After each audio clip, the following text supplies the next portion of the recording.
It's time to create a profitable, scalable, and sustainable studio for yourself and your students. Welcome to Dance Studio Empire. I'm Jen, dance studio owner for 30 years, running multiple locations with over 1,000 students, dance business coach turned mastermind mentor for dance studio owners, creatives, and leaders like you. I know you're committed to growing your studio and creating the time and financial freedom you most want, while also being the best in the industry with a reputation to match. I've coached hundreds of studio owners who have grown to 250, 500, and over 1,000 students using my signature studio scaled method. And in this podcast, I'll give you the clarity, strategy, and CEO mindset to help you do the same. Let's dive in. Hey Dance Fam, and welcome back to this week's episode of the Dance Studio Empire podcast. I am super excited to be back. I know there is a lot happening for a lot of you at the moment. That time of year where we're starting the new season, there are a lot of open days and meet the teachers and registration days happening at the moment. And it's a lot. There's a lot that goes into that. There's a lot that's happening. And although I'm not actually doing it myself this year, I can stand here and say, honestly, even after 30 years of doing that first day, that first open day, the first week back, I would get nervous. I would put that pressure on myself like you most probably are doing now. And I just want to remind you that you will absolutely survive it and you will get through it, but really just to enjoy the journey of getting there, because, you know, life, I'm getting a little bit philosophical because we have had some, deaths in the family, and it really brings things back into reality of just how important it is to enjoy the ride, enjoy the journey, as cliche as that sounds. But yeah, so if you are in this season right now, you're about to get started, I just want to give you a few little things to think about as you are going into your first weeks. Now, first thing to remember is that it is going to take a couple of weeks for things to settle. So if you're going back and your numbers aren't quite where you want them to be, or you've got classes that aren't as full as you would like, just give it a couple of weeks. Remember, there's a lot happening. There are parents who haven't even thought about going back to dance. It's not their first priority. They're not thinking about that as much. Obviously, we're living it every day, but they're not. So don't stress out. Just get those first couple of weeks happening. And remember, stay flexible within those weeks as well, because anything can happen. Another thing actually is a good reminder to remind your families, particularly new families that are coming, that it does take a couple of weeks for things to settle down, even for them and the dancers. So, it may mean that there might be a class change. Maybe someone's been put into a class that doesn't suit them. Just remind them that this is a possibility and you'll be working through any of these challenges and getting them sorted. So don't stress and keep that line of communication open, and just let them be able to give you that feedback. And that puts them at ease. And then once they're at ease, you can then be at ease. Okay, that's the first thing there. And then the other thing with trials, so you've hopefully got some trials booked. I would love for you to have heaps of trials booked. But one thing to remember is to remind them on the day. Now, I know there are some software software programs that actually automatically do that, which is fantastic. If not, I truly believe it should be a priority for you. If it's not you, if you have a manager or you have a teacher who you might be able to give this job to, just to remind your trials on the day of their lesson. Now, this is simply, a text message is probably the best I would suggest for this, because you can actually text in the message what time they need to be there, what you want them to bring, what they need to wear, things like that. But I would choose text over an email here, just because majority of people have their phones with them all the time. It will remind them. Remember, as I mentioned just a little earlier, the parents are probably getting their kids sorted for school. If they've got a couple of kids in different ages, there might be some starting at different times and finishing at different times. So there's a lot going on. So just give them that reminder so they don't miss it. And then it doesn't drag your trials out any longer than they need to. So they can come trial, love it, and you can sign them up and they'll stay with you forever. Remember, that's the guide, remember? Okay, so that's the other thing. And the third thing that I just would love for you to take with you as you're starting these first few weeks is prepare and plan for a calm experience.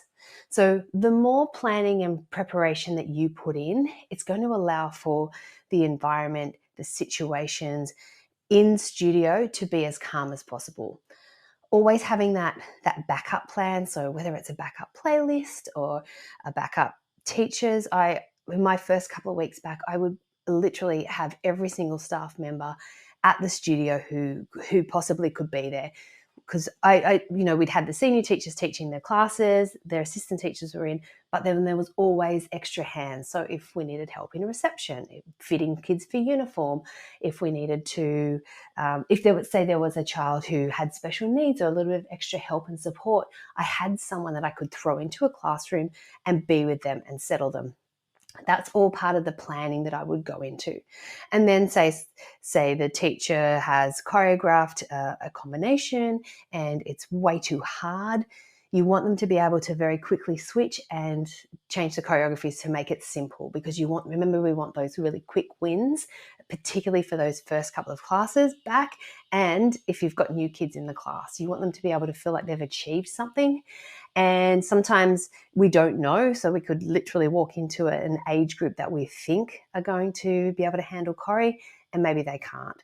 So just keeping that flexibility as well, and for studio owners to remind their teachers to have that flexibility. And really, if you just keep these three things in mind as you are heading into the first weeks of your classes starting back, it will take the pressure and overwhelm off you a little bit more. So anyway, there's my friendly reminder. And honestly, that's after years of learning and getting it wrong. So I'm just coming at you from experience. All right, so moving on to today's episode, and it's 5 secrets to increasing studio enrollments. Now, right now, the conversations that are being had, I'm seeing it on social media, I'm having it with my one-on-one clients, and it is real. The focus on studio enrollments. Now, if you're following me, you know that I totally believe that's not where we should be focusing all of our attention. But it is definitely something we need to keep an eye on.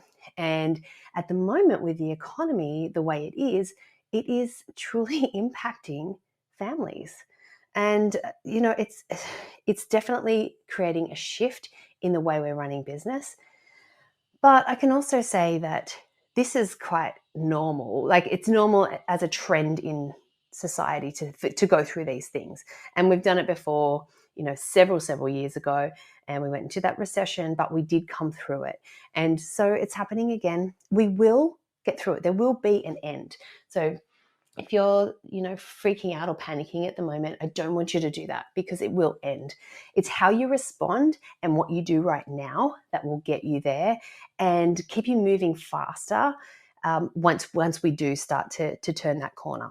However, right now, I'm sure you're focusing on the numbers right now that you need to fill classes, to pay your bills. Like, I realize how important that is. And so I'm going to talk about 5 different ways that you can increase your studio enrollments. This will be both re-enrollments, so students that you did have maybe last year that haven't re-enrolled, and then also new students as well. So the chatter over social media is the re-enrollments numbers are down. So less people have re-enrolled. And this could be due to uncertainty with families. It could be that there's so much going on that they haven't even been able to wrap their head around it. There are so many factors that can go into this. All you can do is your best. You can't control anybody else's decisions or actions. You can only do what you can in the best interest for you and, of course, your families and your new families that are kind of going to be coming and enrolling in your studio. So let me go through a couple of these five things. So the first thing that I am recommending at the moment is reaching out to the people who haven't yet re-enrolled. So this will be for your ex-students. Not your ex-students, your students from last year. It also might be for people who have inquired, but are yet to, you've got back to them, maybe they haven't got back to you. That's for these people. Now, I just suggest reaching out to these people with a phone call, picking up the phone and talking to them, not email, not text. And the reason for this is I think at the moment there's so much happening, it's easy just to see an email and put it to the side, see a text and put it to the side. But if you're calling someone and they answer, a conversation has to begin. Okay, so whether they say yes, they're coming or no, they're not, the conversation is still going to happen, and at least you're going to know. And honestly, you will be surprised with how many people have just forgotten to actually make that decision to come back. And so when you do that, they just like, yep, sorry, I was so busy, I forgot to do that. Yep, please add her to these classes. Yep, send me the invoice. That's hopefully what comes. So yeah, reach out to them with a phone call. You may not have time to do this yourself. I think it is a priority to make time for it. If it's not you though, you may have, again, a studio manager, or you may have an office or an admin support helper, or you may have senior students that might be able to help you out as well, but definitely worth doing. Okay, next thing is, okay, so again, this is for both your returning students and also for new ones. So talking about if you're advertising and in all of your communication that you are doing moving forward. And it is to be considerate and deliberate with your messaging and language. So remember our goal with our messaging, with anything we do when we're communicating, is we're trying to form a connection and an impact. So we want these people to trust us. We want them to feel very safe and comfortable in our presence. And so we need to be very deliberate with how we say that and how we're typing that, the copy that we're doing. And so in this time right now, I'm finding that we should be focusing on acknowledging that you understand and you can empathize with how tough things are right now, particularly financially. And I also within that messaging, you need to then tell them what you are doing or what you are changing or what you're implementing to help them. And it may be something like you're changing the structure of classes. It may be that you're going to put in a payment plan. So you might change the way payments are made. They're little tiny tweaks that you probably would do each year. I'm sure there's something that you've changed this year, and that's what you want to be telling them and explaining when you are speaking to people, when you are writing your Facebook ad or when you're sending emails out. Just acknowledge that you understand. I mean, I don't know about you. I actually do, because I'm living it too. You know, we've got the higher electricity bills, and or the bills that are coming through now are so much more expensive. Even groceries are so much more expensive. So I'm being conscious as well, which I haven't really done for a long time. But because things are a bit more challenging. And so I'm feeling it. You're most probably feeling it. So are your parents. So just really acknowledge that, just so they realize that you're human as well. You're doing your best, and all they can do is respect you for that. And, you know, hopefully the trust is already there anyway. But yeah, I think it's just really important to let them know you understand. Okay. It's still, the decision that they make is their decision, but at least you've opened up your heart and you've let them know.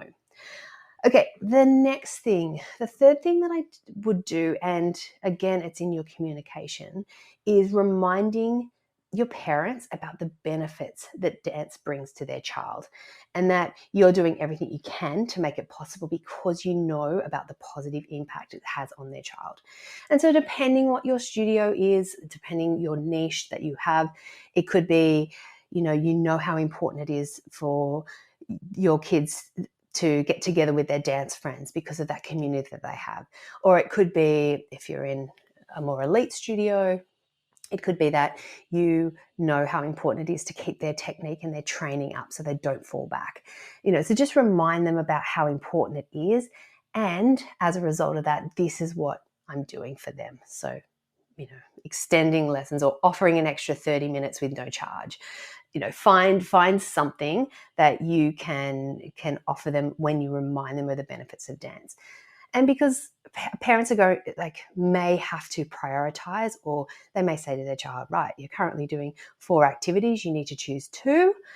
And so let's just make those 2, one of those be dance. And so all you can do is just keep reminding them about how great it is and how positive it is for their child. Okay, the next one is revisiting your pricing, revisiting the way you invoice. Have a think about, is there a way that you can do maybe a package cost, but then have a payment plan? Or is there a way just to spread costs out over the year? Think about some different ways that maybe is not what you're doing. Maybe what you're doing right now is perfect and you're not going to change that, which is totally fine. But I think, again, it's just seen as another action from a parent looking in, that you are trying to help them out in another way. So obviously, finances are the issue. So how is it that you can show them that you're helping them out by that? So think about different ways that might work for you. Also, possibly you could think about different ways to package up your classes, like your offerings. So instead of doing 4 different styles in a row and getting them to pay for 4 different separate classes, maybe you could make those into, so make the 4 into 2. And then so it's more of like a package class. Like I say combo class, but we could work around how to make that work for you. But then its perceived value is they're getting more for less money. And so, there's a few ways to really innovate and just try and change things up a little bit. Again, for me, every year there was always something different anyway. It didn't matter. I would try something new. Sometimes it worked, sometimes it didn't, but I think that's just the way we keep innovating. And it's right now, I think because of the focus on finance, it's worth having a look at something like that, which may help and support your families. But as I said, you have to be comfortable with it. You may be on like the perfect plan at the moment and you don't want to change that, which is excellent. Just giving you some things to think about. Okay, and finally, the last one is just to stay positive. Just that whole reminder that this is the journey and you're going to be okay. Okay, just keep doing what you're doing. Be conscious and aware of your money, of your finances. Be smart with how, when you're getting in your fees, like making sure you're separating if you need. So, if you need to separate costume money to fee money to bills, do that. But also, I just want to remind you that there are just so many busy mums and dads out there, and dance isn't their first priority. So these are the parents who will literally remember on the day class starts back.